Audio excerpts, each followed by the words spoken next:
All right, all right, all right. Let's get to our next lesson. This is on 4.9. It's called Newton's method. So this is, we've already learned how to find some roots or zeros where the x-intercept is, doing the rational roots test. And I know you didn't like it because it was a pain in the butt to do. But sometimes that doesn't find a root because the root is not rational. It's an irrational number. And this is where Newton's method shines. There's a lot of methods that do this. Newton's method is one of the simplest ones, but it doesn't always work. So the idea here is that we pick an x naught, like right here, and we follow that up and get our y naught.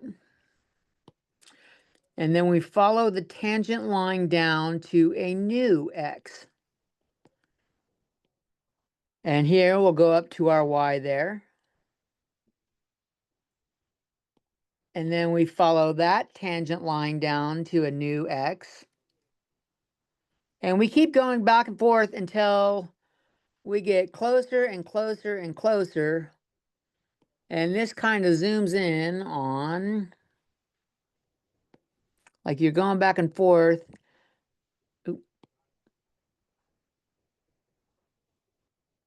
Eventually you get down to where you're going. Okay. Let's get that off there. Okay. And so and we got to figure out where to stop. Like if you don't have the graph up, knowing where to stop can be a pain in the ass. One common method is doing where the two steps, when this number and the number before it are really close to each other. Oftentimes we'll pick to like accuracy or being the same number to 4 or 5 decimal places. So there's a process to follow here. Recall our slope-intercept form of a line? No, point-slope form. That's point-slope form. Y minus y naught equals m times x minus x naught. As a reminder, y naught is the same thing as f of x naught. And you can see that up here in the picture.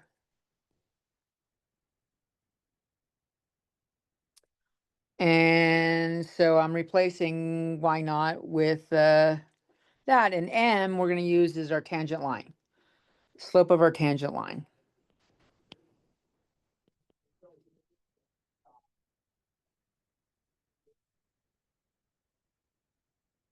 So if I solve for y, that gives us our new tangent line. And what we're going to do is, instead of using x here, let's do where it shows a bigger, there, and then instead of using y there, don't worry about the y. Instead of using this x, we're going to switch to another one. Like the next step would be x1. So I'm going to put x1 in. That will be our next point on the line, as we can see right here, x1. And then we're going to solve for x1. So I'm going to subtract f of x naught from both sides. We're trying to get y1, our y step, to equal 0. So that's why we set it equal to 0. I'm going to subtract f of x naught from both sides. And I get down to that. And then we're trying to get x1 by itself. So we can divide by the derivative and then add x0. I divide by the derivative, I add x0. And then, like, we keep doing this process where next step, x0 is now x1 and x2 is the x1 there. And so it keeps iterating. This is called an iterative approach. And this is really easy to do in a calculator. But unless you learn how to do it, it's going to be hard. And in class, when we're doing the worksheet section, I will show you, I'll put my calculator on the projector and I'll show you how I do these problems. And then if you can't figure out how to do it on your calculator, I'll help you with it on your calculator. But that's our formula, okay? Oh, good. I wrote that down. It's really boring on the calculator if you're typing it in by hand, but if you take the shortcut like I'll show you, it's really quick. Okay? So let's do an example with f of x equals x to the fourth minus x minus 1. So the derivative is 4x cubed minus 1. And a good idea, we need an x0. We need to find a good starting point. So I'm going to use intermediate value theorem. But before I do, I'm showing you what the approach is. So notice I have my x to the fourth minus x minus 1. I have that here, but I've replaced x with xn minus 1. Okay? And then the derivative is 4x cubed. I've got that down here, but I've replaced x cubed with xn minus 1. That's to line up with this up here. When you plug it into a calculator, what you do, and I didn't write down the first step here, you want to say, in your calculator, type in x naught, hit equal. So x naught is stored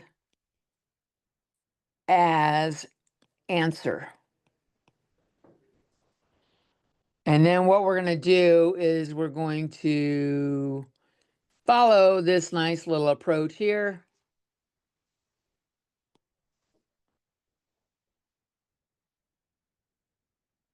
And I'm going to change the color real quick.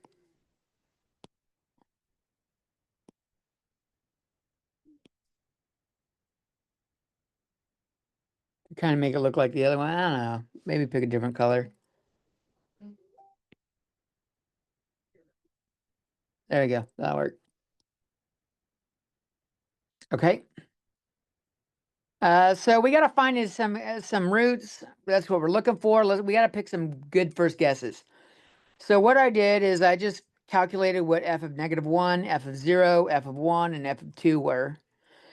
And I noticed f of -1 was positive and f of 0 was -1, which means there's a root between these two values. There's a root between those.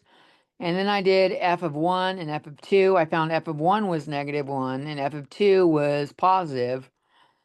So there's a root between these two as well. So we're going to work on finding both roots.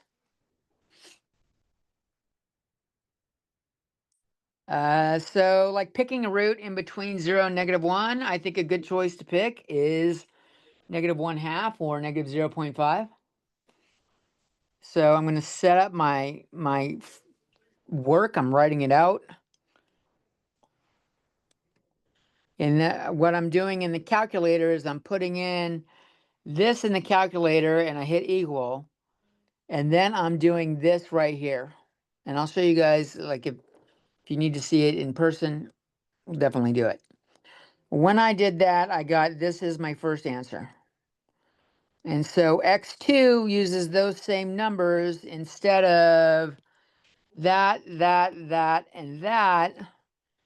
It's now being replaced by that. We're doing that, and that. Okay? In the calculator, I'm just going to hit equal again. Calculator method.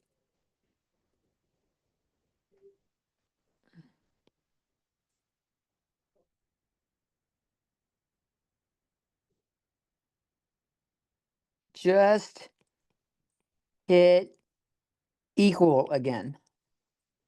And it should give you the new value. It should give you this. Oh, I know what I'm missing here. You definitely need to put equal here.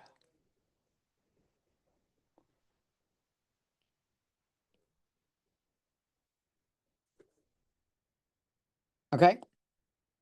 So I got that for x2. I wrote out x3, but I'm really just hitting equal again.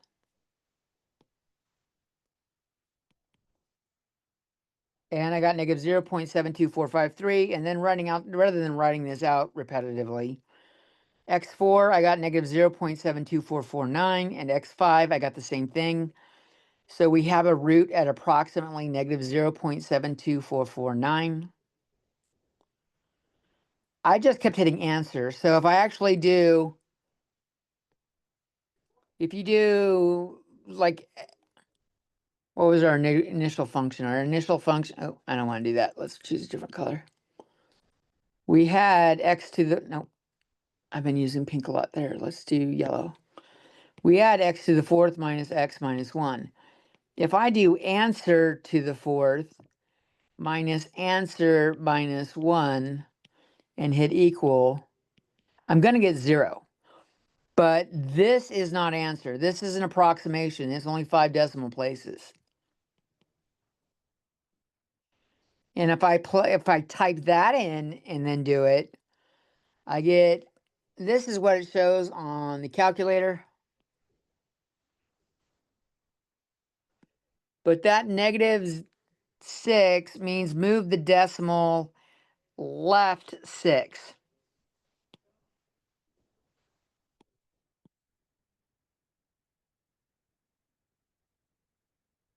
Nope, not what I wanted. Move it left 6. So this is really close to 0. Look at that. It's really close to 0. Now, I want you guys to try to find the other one between 1 and 2. You've already seen the equation. We've got it worked out up here. We said there was a root between 1 and 2. We see it right here. It goes from negative to positive. I would recommend starting with 1.5. That's a nice balance. Pause the video, see what you get. All right, I'll assume you did. I got, this was my final version. When I kept hitting equal and it stopped changing, this is what I had. It stopped changing at that. And if I round to 5 decimal places, I got 1.22074. Okay, so you should have gotten the same thing. Here's another way it's used. So rather than having it, I don't start with a function here. I want to approximate the square root of 5. Now, I know square root of 4 is 2, and I know square root of 9 is 3. So square root of 5 should be in 2 to 3. That's where so I can guess. I could guess, like, I don't know, 2.2 maybe, I could guess. Or we could try this Newton's method thing. And the way we do the Newton's method is we say x equals what we're looking for. And then try to solve this for equal to be 0 in a way that's useful. So I squared both sides and said x squared equals 5. Subtract 5, and I got x squared minus 5.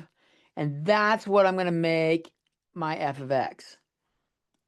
Okay? So if I make f of x, x squared minus 5, my derivative is 2x. And we can start doing this. Square root of 4 feels closer to square root of 5 than square root of 9 does. So I'm actually going to start with square root of 4. I'm going to use x0 equals 2 as my first guess.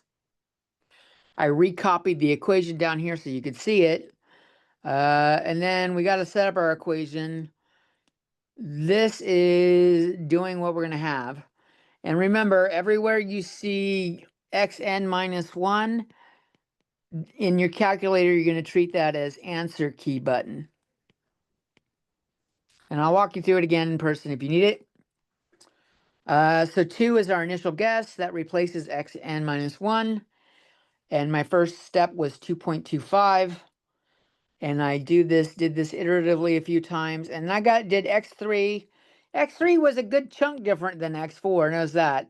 Or x2 and x3 were quite a bit different. x3 and x4 look the same. It's like basically 8 decimal places. So I'm thinking that's a good stopping point. So it can get an answer pretty quick, but it doesn't always work. And so that's going to be the topic of our next video, when Newton methods fails. Okay? Now, be sure to watch the next one. It's important to know that it doesn't always work. Peace.